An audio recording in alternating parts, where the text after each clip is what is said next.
Guitar. That's right. Well, John says he's gonna do it now. I'm not shy about these things. Especially when Yeah. So one thing we didn't mention earlier is just to announce that Pat Parker's in the hospital. And it started apparently with really overwhelming pain in her back, and then she actually had to be put in an ambulance, taken to Providence, and they've done an MRI, and probably more by now, whatever they're doing, and they have not been able to locate the problem. So just there you are.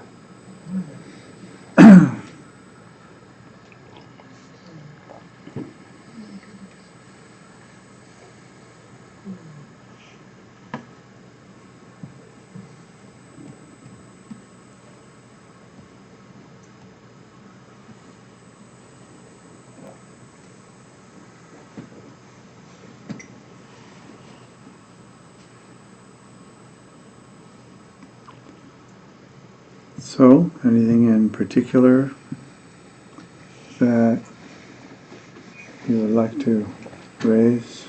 John, yeah. Yeah, well, as you know, I was here this morning also, but I've been wanting to come back because I've been really stirred up about the conversation this morning. Not stirred up, but just a lot of questions about it. And I really liked your comment. I thought a lot about the comment about equanimity, and that none of the other measurables can be possible without equanimity. And I was thinking a lot about that. And then I was thinking also about the comment about joy, and I'm not really sure what joy is. You know, it's easy to see somebody who's happy. Like people say my wife is the happiest person they know. She's the happiest person on the planet. And so I compare myself with that, you know, or I think that, gee, that's joy. But I don't feel that way. And, you know, the fact that I cheated death, you know, I should be living my life in joy. You know, a lot more contentment and a lot more equanimity. But I wouldn't consider myself a joyous person. I'm not sure what it really looks like.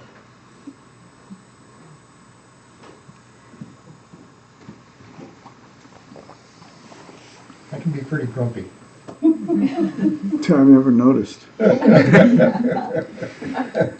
haven't even heard stories. Usually you hear about it.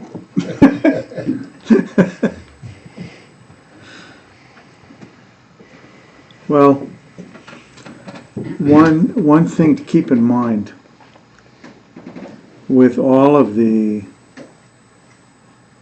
every practice that we engage in, so we could say the joy is actually a practice.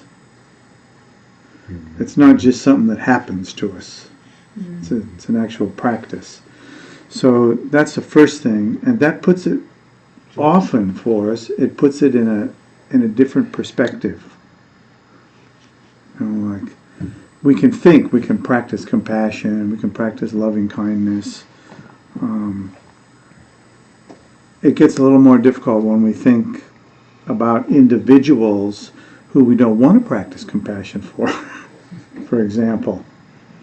So then it's like the joy thing also. It's not about just you should be joyful. You have so many things that other people don't have, and therefore you should be joyful, which implies that if you're not joyful, there's something wrong with you. And there may be things that are wrong with us, but we're not going to find them through the should. And if we can't find them, then we can't work with them. So joy is not really, in this case, just the natural outcome of doing good things, though doing positive things could give us a sense of satisfaction and joy. But this joy is really more a kind of thing where I think Bill used this morning the word rejoice. Maybe the verb is a little better than the noun, you know. So there you don't need to wonder so much. It's obvious that it's something that you do, not something that just happens to you. Rejoice. Say that last part again. Huh? Say that last part again. It's something that you do, not something that just happens to you. Like John is a joyful person, is a way of characterizing who you are, but it doesn't say anything about the practice of joy. You just happen to be or not. But in this case, it's an issue of celebrating. Maybe when you said rejoice this morning, I thought, like celebrating. Celebrating what? That we should be joyful? Not really. There's times when it's really hard to be joyful, but in a situation, let's just say, where it's really hard to be joyful, that there's a lot of negativity, or you've been in some area of the world where there's a lot of suffering, and it's really hard to imagine being joyful, especially when people are killing each other. But if one person rises above that milieu and does something that feels helpful, that looks like they are willing to do something for others, not just look out for themselves, then you might see that, and you might easily be able to generate a sense of celebration, a sense of rejoicing, not in the flamboyant sense of like it's a birthday party, but more as opposed to just feeling the grief. You could rejoice internally, at least, in having seen the seed planted of something different. So I'm sure you can think of some examples of that. Yeah, but it kind of comes and goes then. It's not a state that... You mean it's not permanent? Is that... Yeah.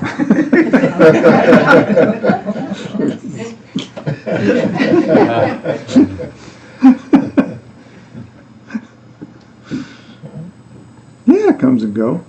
If it didn't come and go, why would we have the practice of joy? And if it only came and goes on the basis of what appear to be circumstances that are entirely have nothing to do with us, then there'd be no reason to rejoice. So we come back to the thing of rejoicing. Sympathetic or empathetic joy, which sometimes it's called, is a practice. It's something you do. So the question, yeah. How do you do it? How do you practice joy? Well, we could take the opposite, which we used this morning, which is you see somebody do something which is positive, but generally speaking, you don't associate that kind of activity with them. And so you're likely to engage in a different practice at that point, which we might call cynicism.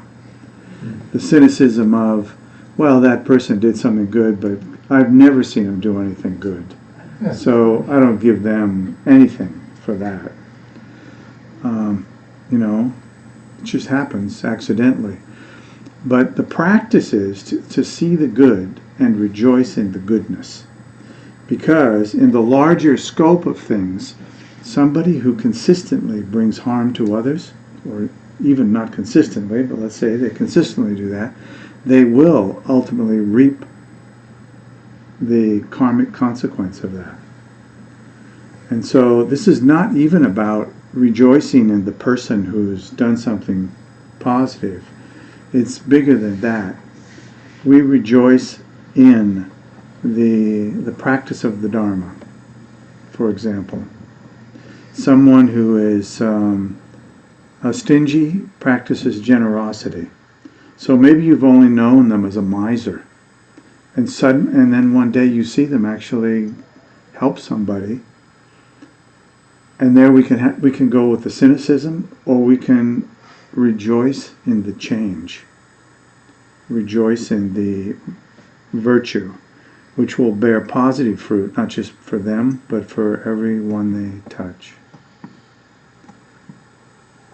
So does it make sense? I mean, get a sense of this. I'm Like touching into it. it's an active thing. It's not for you to feel good. Yeah. Though it's a little hard to imagine how you wouldn't feel good. But that's not the point. Yeah. The point Yeah. is, what do you do when you encounter certain circumstances? And this is really what the entire path is about. An enormous series of prescriptions for do this in this circumstance, try this in this circumstance. Joy just happens to be a very important one, along with the other three immeasurables. And Bill pointed out this morning, you might want to say something about it, Bill, how that it is true that you cannot accomplish the four immeasurables without equanimity, but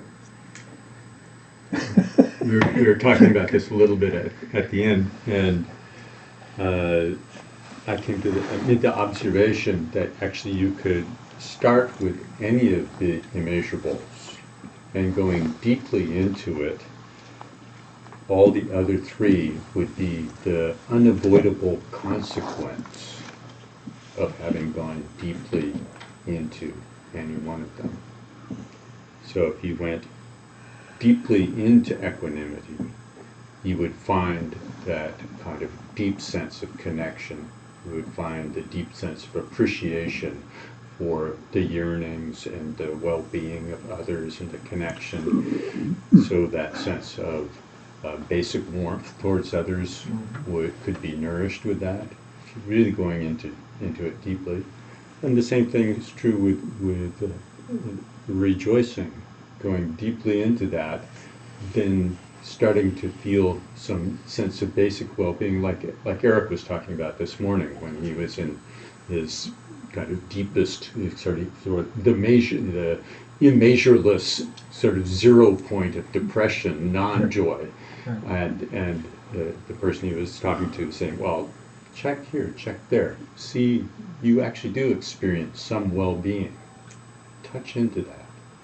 And really beginning to touch into that aspect of well-being that we experience, and cultivating the ability. That's also a practice where we can be cynical about others. We can also be cynical about our own experience. So, yeah, I'm doing pretty well, but, and then the story about but goes on and on and on and on. Right, yeah. But I said, actually no. Here I am, whatever it is. I'm surrounded by some very nice people tonight. So, oh, that's nice. I actually feel some sense of well-being in this. The deeper we go into that, the more we can tap into a place where we actually, when we see other people in a situation of suffering, we have some kind of internal resource. We have some ability to be with the situation and sort of share something from that point of view, from that, carrying that sense of personal, that well-being inside us. So it touches it, it makes compassion grow. We don't have to shrink from situations. The basic warmth, we're just available. And that sense of actually, if this sense of well-being is not dependent upon circumstances, the more it grows, the more you can see that naturally feeds kind of an equanimity, being able to be in all kinds of situations. So that's just, if you look at any one of the immeasurables carefully and really look into it, really start to cultivate it, you can see that the others will flourish, even if you don't try. But it's actually very helpful for us, since we have all kinds of little blind spots. to spend some time on each of them. Because we might cultivate equanimity and just wind up, by virtue of our propensities, we end up kind of trying to flatten everything, to make everything sort of kind of fit into this kind of some kind of narrow band of, I won't get too excited, I won't get too distressed. So sort of make everything, kind of flatten everything. It might come out like that, but then if we go to the joy, rejoicing, compassion, the warmth, that vision of equanimity will fall apart. It will become larger. It will become something deeper. And as you could say the same thing about loving kindness. We could just get, oh, I feel very warm and loving, except for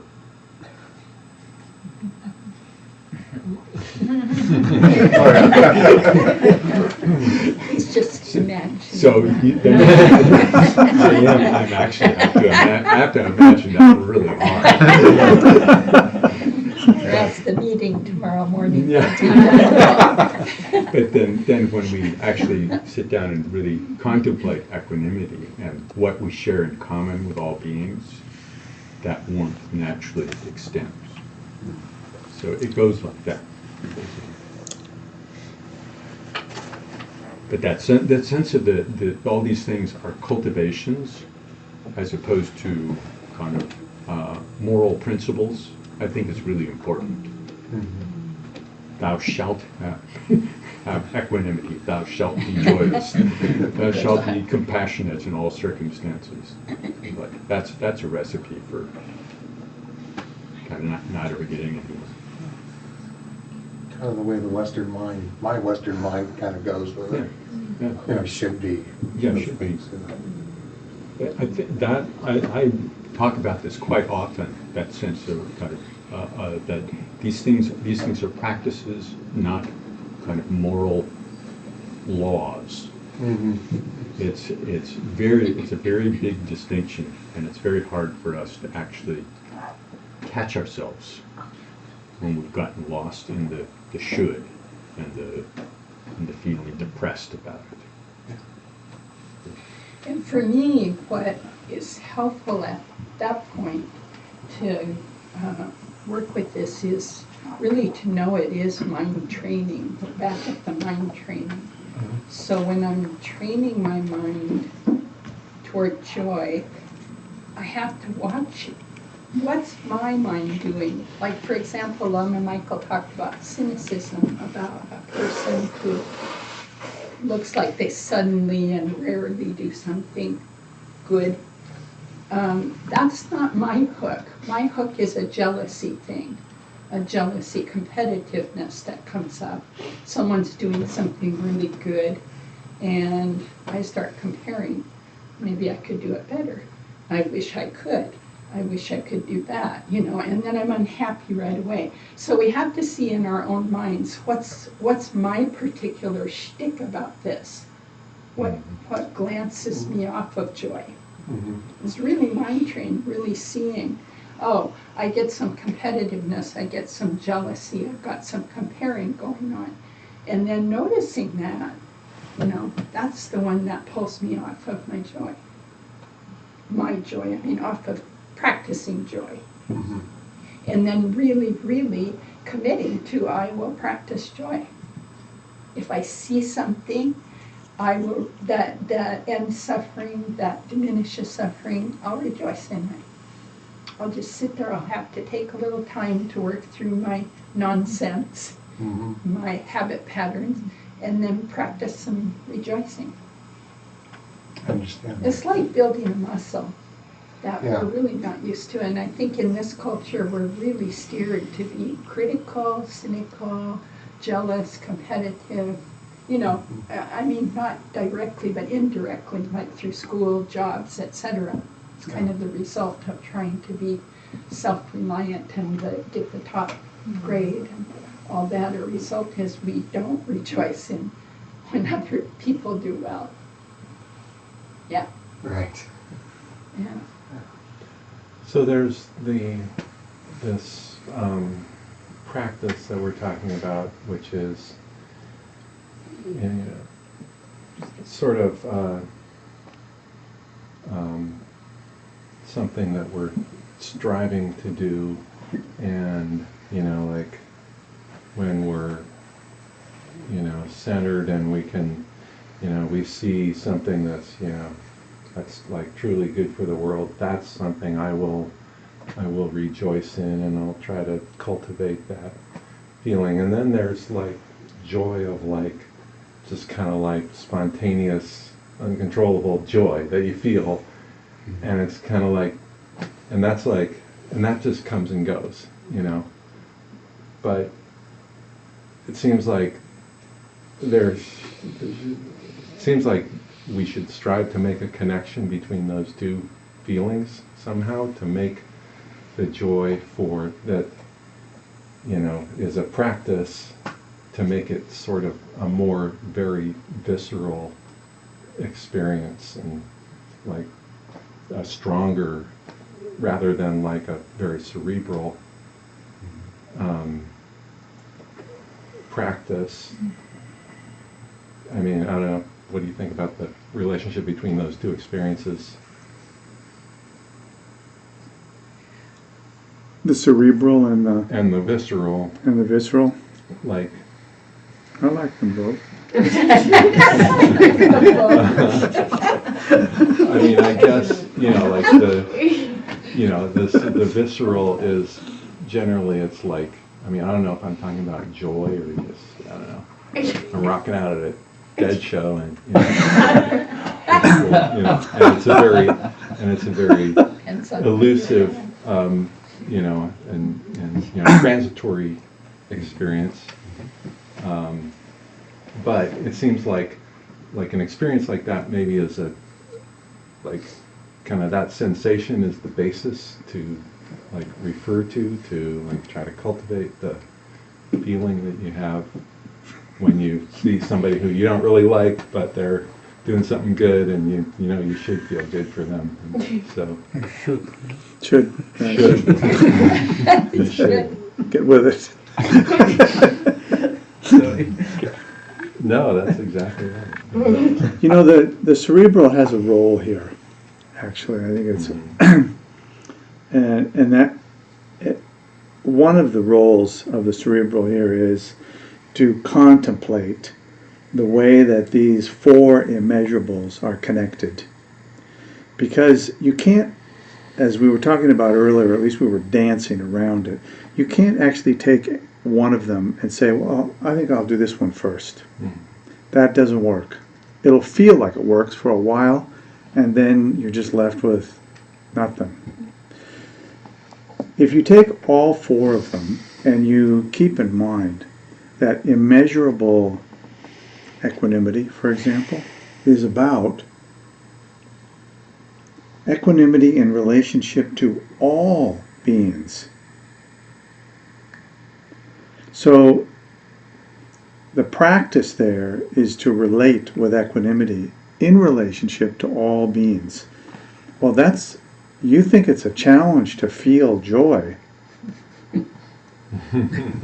Feel any of those immeasurables for all beings. It's hard to not also feel like you're just totally faking it. Where are they? Who are these people? Do I want to feel compassionate for them? I don't even know where they are. I have to visualize them. I look around this room. There's hardly immeasurable sentient beings here. So, there's so many ways in which you can step out of the engagement in it. And merely being engaged with practicing these four immeasurables with a few people is not enough. We have to keep leveraging it out. And so that was a piece this morning when we talked about the unbounded perspective of beings who we have some connection with, who aren't even alive anymore. We knew them in this life. Now they're not there. And others who we don't know yet, but we know they're there. And that our own actions and activities travel beyond the boundaries of this life. People are affected by things that we did a long time ago. And So when we sit down and look at all four of those immeasurables, and we start to contemplate, we don't have to hit the nail on the head. We just have to like get a growing sense of the connection between them. And then it can start to feel like an organic kind of uprising in one's being. You just kind of like trigger it a little bit and it starts to happen. Joy can come from that. Out of the compassion, we see suffering and suddenly we feel, oh, I feel the connection to this person suffering who actually, maybe some time ago I would have thought like they deserve that. And now suddenly I'm feeling something different. You might feel joy about your own relationship with it. So it's not really one thing. These practices are really the bedrock of the Mahayana, the entire tradition of Mahayana Buddhism. So one could make a case for other things also being the bedrock, but it's definitely the case. Everyone would say four immeasurables are definitely bedrock. Like you need to work with them, you need to work them until you find out like what it is that you're really doing with them. I think one of the really important elements of equanimity is not just about equanimity in relationship to other beings, but in relationship to our own experience. To ourself. Huh? To ourself. Yeah. Yeah. So we generally don't have much equanimity in relationship to our own experience. I want to feel joy. I don't want to feel unhappy. I don't want to give up my anger to that person. So it's the equanimity of our own experience also gets in the lack of that equanimity gets in the way of our equanimity to our own experience as well as equanimity in relationship to others. And the same thing is true of the other three: loving kindness, compassion, and joyous. They're all connected. Deep equanimity in relationship to our own experience is actually, if you look into it really carefully, you can see that that's actually a door into a sense of profound well-being. Profound well-being, see sympathetic joy, see joy. Okay. There is something about being with our experience just exactly as it is and being able to lose a sense of aggression against it, either wishing for more of it or wishing that it would go away. Losing that fight with our experience, having that dissipate, there is a kind of deep well-being that's possible. And in that deep well-being, then we have something when we're with others. We have a basis for equanimity, for a basis for compassion. That's something that's different than going in and trying to fight with a situation that somebody else is in, trying to fix this or having to have something turn out a certain way according to our view. We have something that we can share there, some possibility. And I don't know how many people have had an experience being with somebody when they're really distressed or ill, and have somebody come who just brings with them some sense of kind of deep stability and well-being, and it just it does something to help you settle and relate to the situation. There's some kind of peace that comes from that. It's a very, very simple thing. But that's one of those situations. You look deeply into equanimity, you start to find these other things there.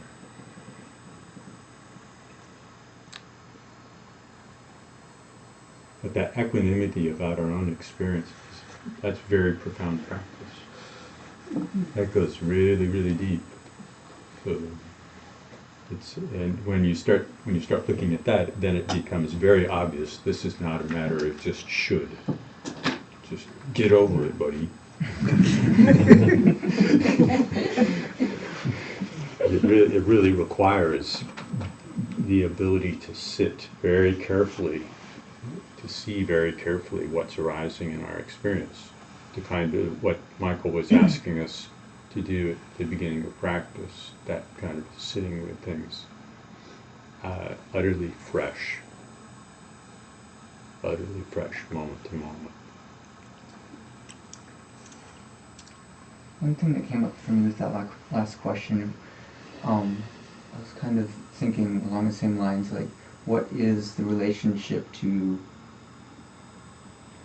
the practice of joy, or the practice of joy versus the everyday kind of joy that just comes out of our natural proclivities for liking certain things and disliking other things.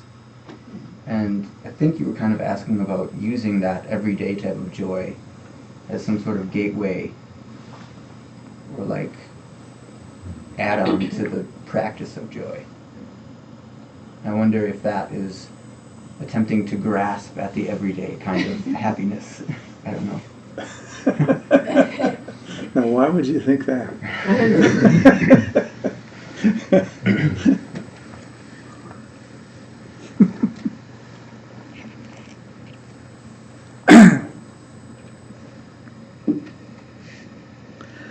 I think if you, when you find a way to authentically relate to these practices, and by authentic I just mean that you feel clear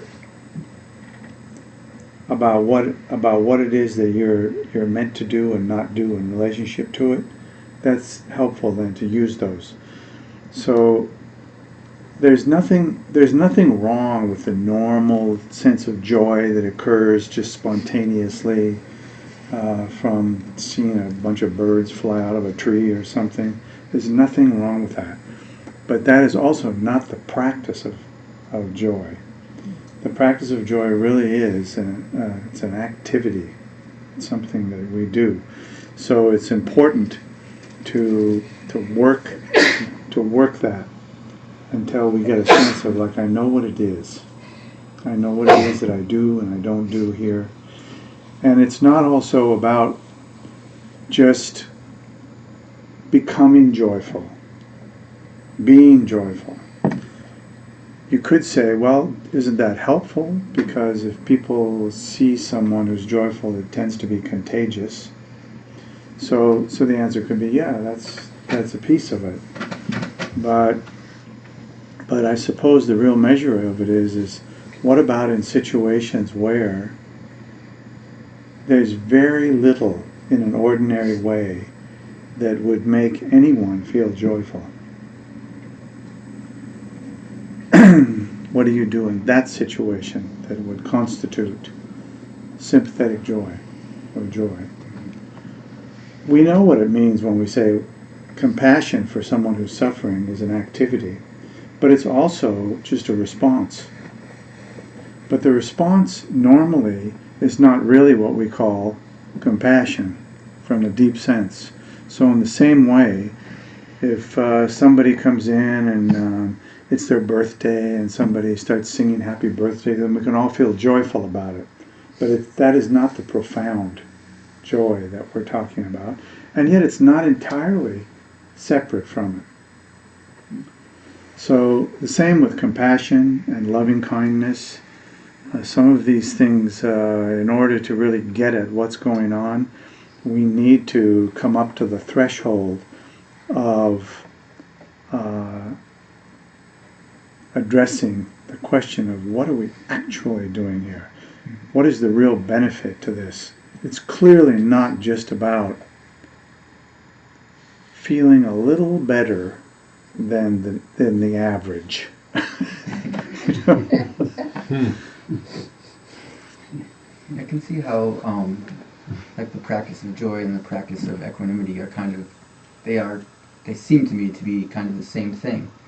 because it's practicing joy in situations which don't naturally necessarily bring you joy, but also in situations that do naturally bring you joy.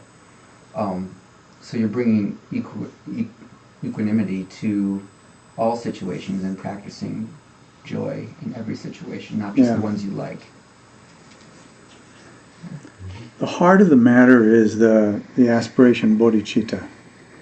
So this, if we remember that, we can't drift too far from what it is we're doing. The aspiration bodhicitta really is a kind of magnificent aspiration. We aspire to attain enlightenment, but we don't know squat about what enlightenment is. You know?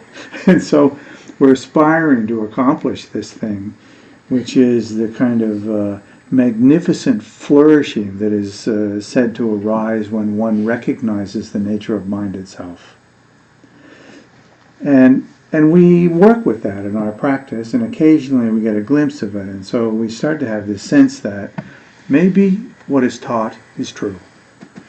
That is to say, if you actually recognize the nature of mind and stabilize it, the wisdom that comes with that will result in an ability to act skillfully and wisely in relationship to all situations. It's the actual antithesis of dysfunction, which some people sometimes think. I think that actually if you attain enlightenment, you're dysfunctional. You don't care anymore. If looking at certain aspects of the confused world disappear and we feel like there's a hole there, it isn't just that that's dysfunctional. It could be that we're also on the threshold of superfunction from another perspective.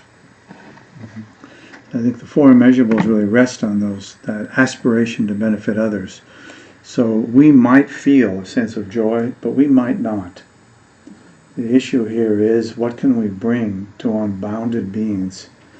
And that, of course, the benefit of that, of course, comes back to us. Sometimes we say, good to keep in mind that when you do these practices for others, the first beneficiary is yourself.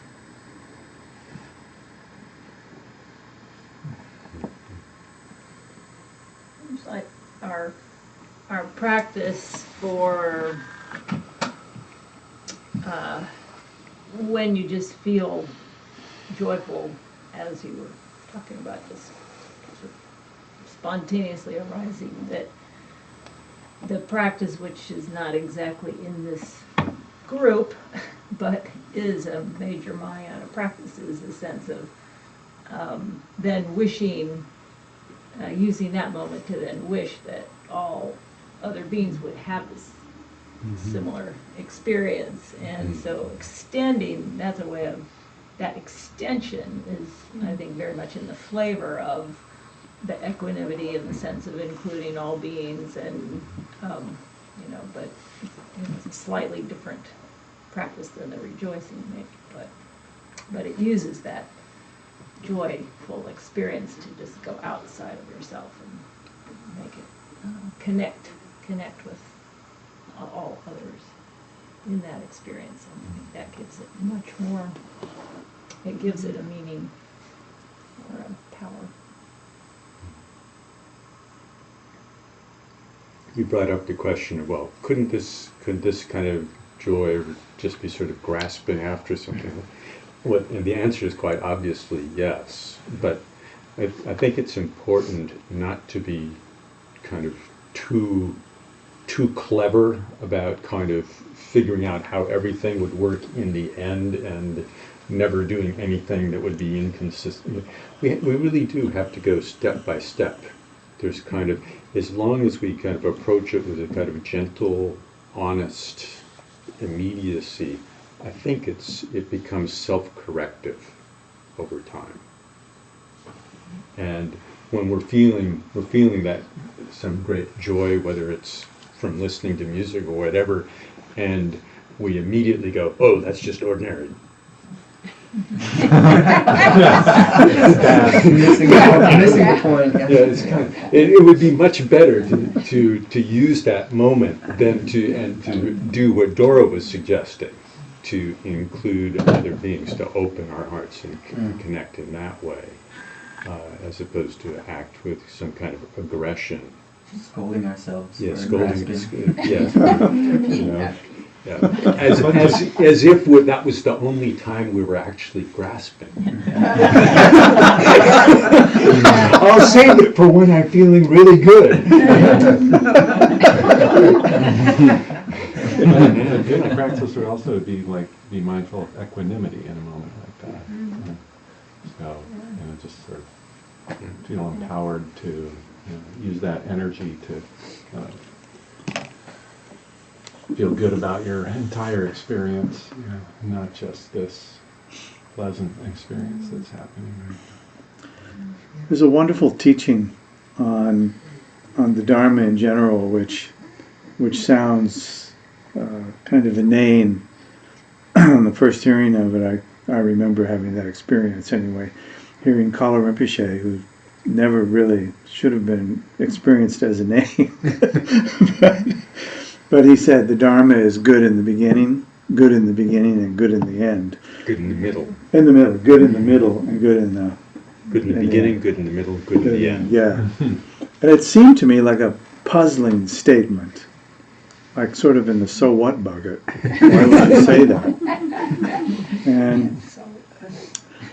And so it actually took, I worked with that a long time. I kept bringing it up, and it, little by little, it became very clear that what he was referencing and what others that in that teaching is that it's good in the beginning, like you come and you get instruction for shamatha, and you sit down and you practice shamatha, and the first thing you discover, of course, is you can't do it. And little by little, there's this kind of curve. Like first, I can't do it, I can't do it, I can't do it. I will never be able to do it.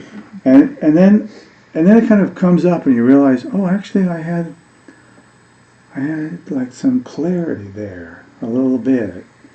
And then you start to discover, like, if you do enough practice, you start to get this more.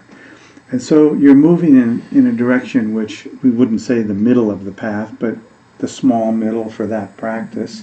You could say it has a good in the beginning, a good in the middle, and a good in the end. It wasn't that they all had the same quality. No, it was really, in the beginning, there's a certain goodness about it. There's another goodness in the middle, and another goodness in the end. And so what it really was a kind of, it was a teaser.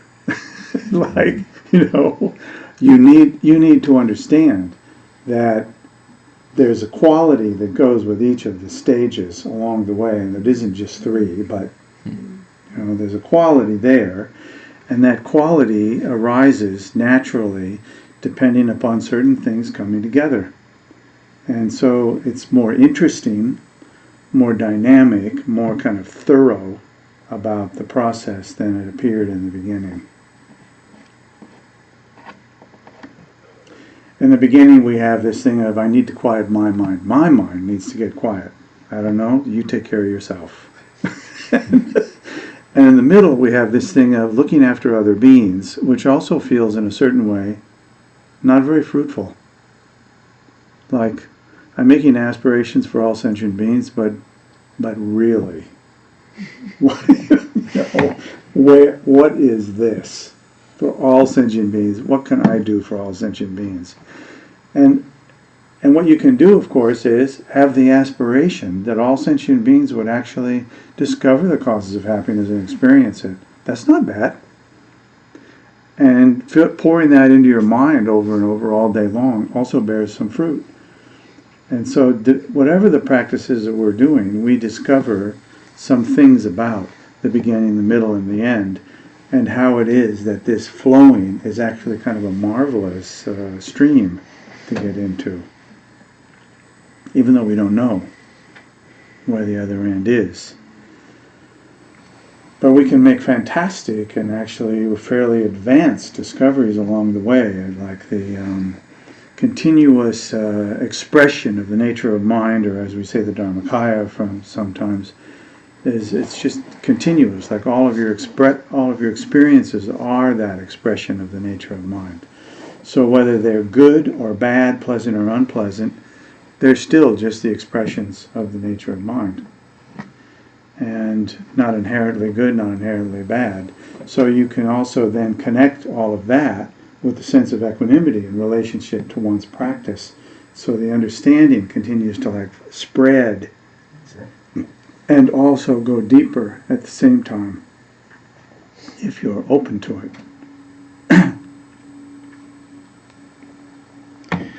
We have to get out of our self-judgment, out of our sense that we're not good enough, we can't do it. Most of the path sometimes seems like it's a matter of getting myself out of the way so that it could happen, rather than accomplishing something that would make it happen.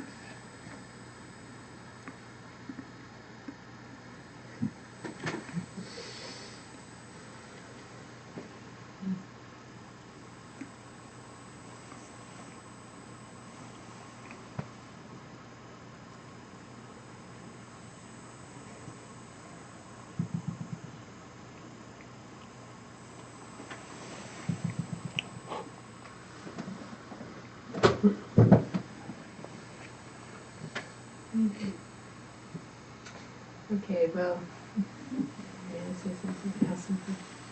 How much time do we have? We have, what? 10, okay. What?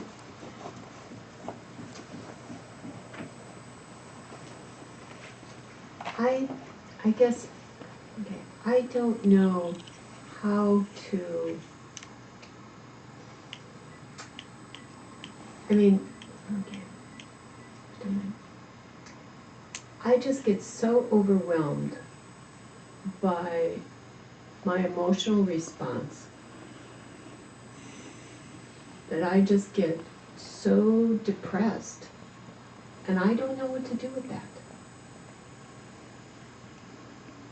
I mean, and I think the thing is for me is saying, okay, I'm about getting enlightened for the benefit of all beings. I mean, on this intellectual level, yes, that works for me.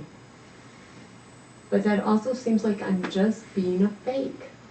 I'm just saying that because it feels good. That this can be Well, something we wouldn't that, want you to feel good. So what? Well, no, but, I mean, but it's not working then, it's not working, it's not making What about me now? feel good. What about now? yeah, what about now? Is it working? Well, I'm not being depressed right now, if that's what you mean. Well, that's what I meant. Yes. Okay, so it's working. So what happened?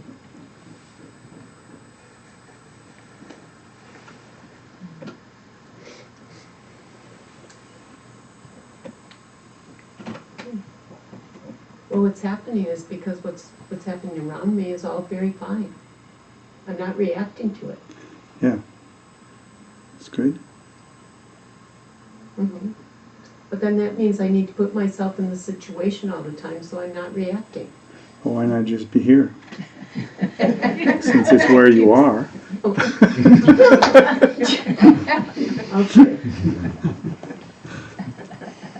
Well, you're right. No, I mean, okay. Okay.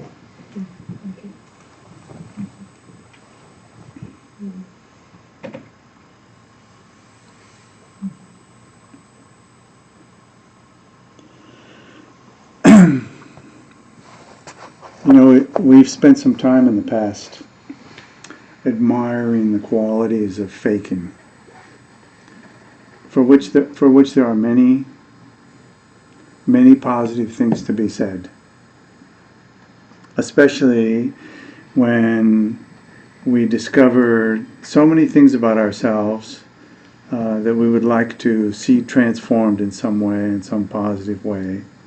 So if faking brings about that transformation, then we can, say a lot of good things about that. And I think any spiritual path involves a lot of that. You want to change, you have to do something different than what we did before. And little by little, it works or it doesn't. And I actually think you're an example of it working. Like, many others are too. Sometimes, and I think Eric Frommy's comments today also were poignant on this score. The truth is that when we really hurt, we start to really do something. We really try something. And that trying doesn't necessarily bear any quick fruit. Maybe because it's so imbued with a sense of, I need relief. I need to be out of this place somehow. And if we somehow manage to stay in it and work with the various tools that we have, sometimes we actually end up feeling like the best thing that happened to me was what I thought was the worst thing. And I don't think that's never, that's fine for Eric to say about himself. It's not really helpful for someone else to say it about Eric or about you or anybody else. But I do think there's some truth in the struggle. And the struggle is always personal.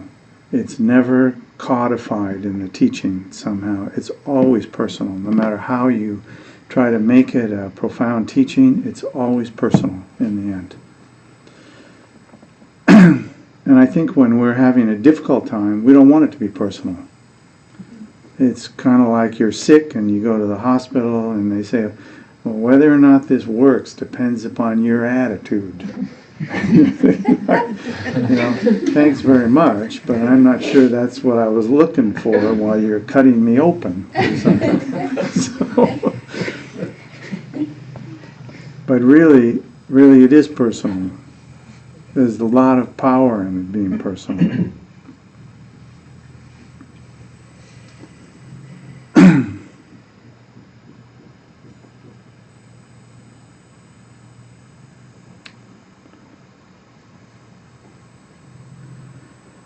mean, a lot of people, I would include myself in it. I think Eric speaks very eloquently and poignantly about his experience of depression over a long period of time. And of course, he's able to do that because he actually had those experiences and he's worked with them and struggled with them. And then at a certain point, you climb out of that swamp and you may feel like you have something good to bring out of that. So I think Eric is a great example of that. So we're talking about joy and rejoice. I rejoice that he comes and sits here and talks about it, because so many people are depressed, and he's so easy to relate to when he talks about that. He's speaking from his own experience, and so it rises to a level which is really just unbeatable.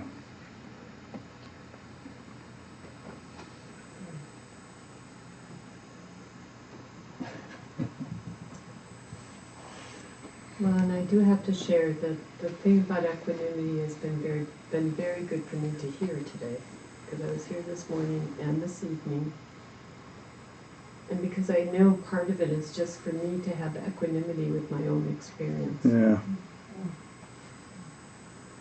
And I'm obviously not wanting to do that too much.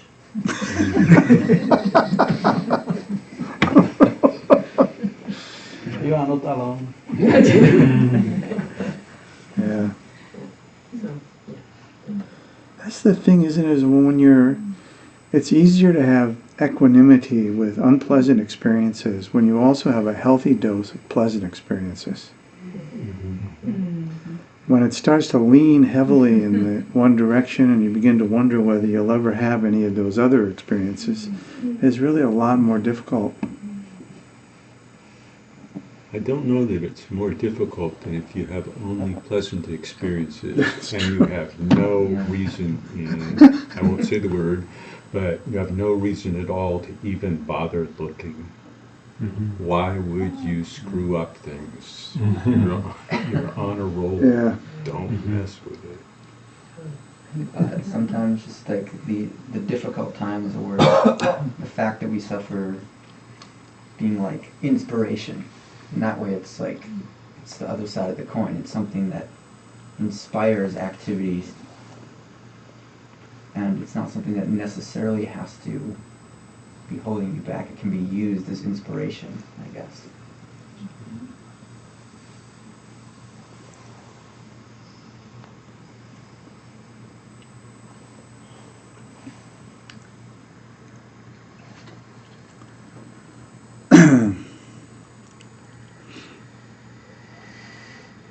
Well, it's a nice discussion this evening.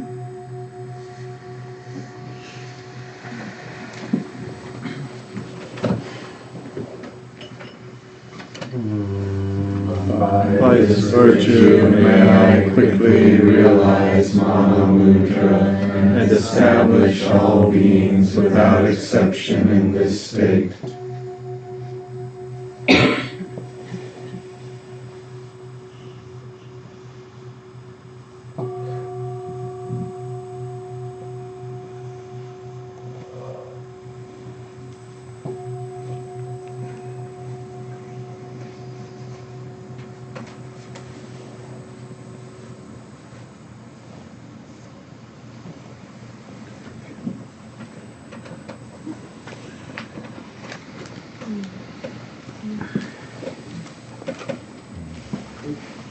Thank you.